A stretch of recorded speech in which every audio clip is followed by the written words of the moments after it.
from the go-to, we can also go right straight to a field sheet. Let's go to field sheet number 2 for Ann Smith.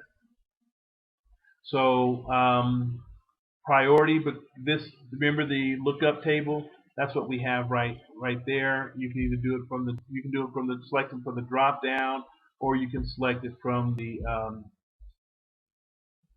like this, however you choose to do it, or you can just start typing. I typed RO and it pre-populated. Tab over the date and time.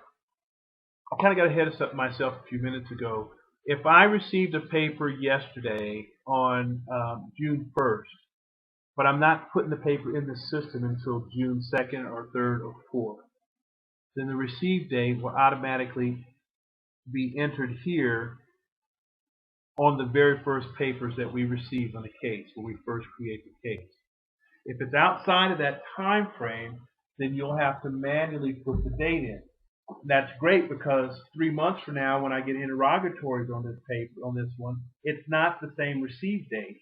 So the case caption stays the same, but I don't have to type it over.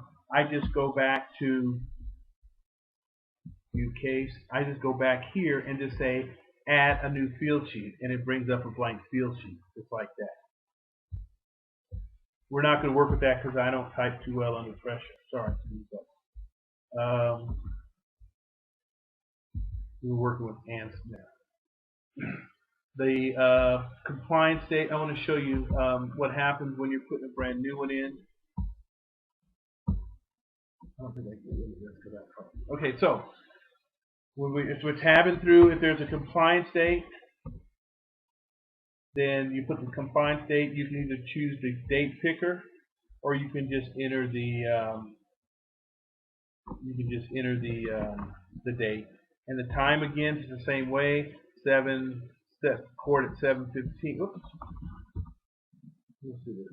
0, 15, 11, and then the court's at 7:30 in the morning. 07A, tab off, and it automatically formats. We do the drop down. I was showing you that a minute ago. The date. There's 2 places for addresses. Maybe one's a home, one's a business. The good thing about the software is that as we create these, when we get down here, we don't really have to change them once we start closing it out. This is the return entry part of it. Instructions, we like to put our instructions in with asterisk, asterisk, personal service only, asterisk, asterisk. It's going to ask me if I want to add it, and I want to say no because it was missed. I had it wrong.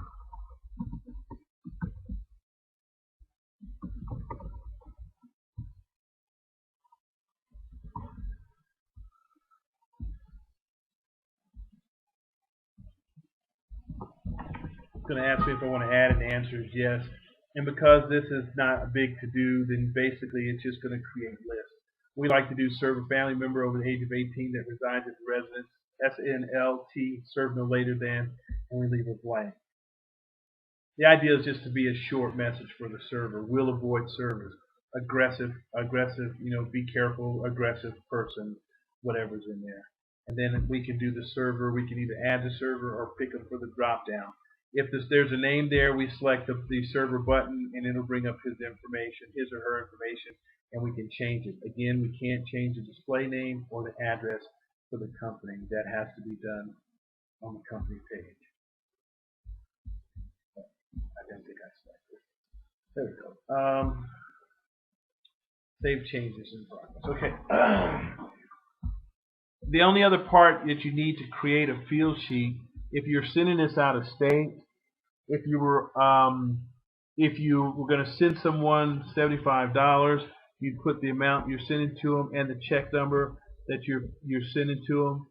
And what that allows you to do is when you save it and you do print, you can do send away, and we're just going to preview it.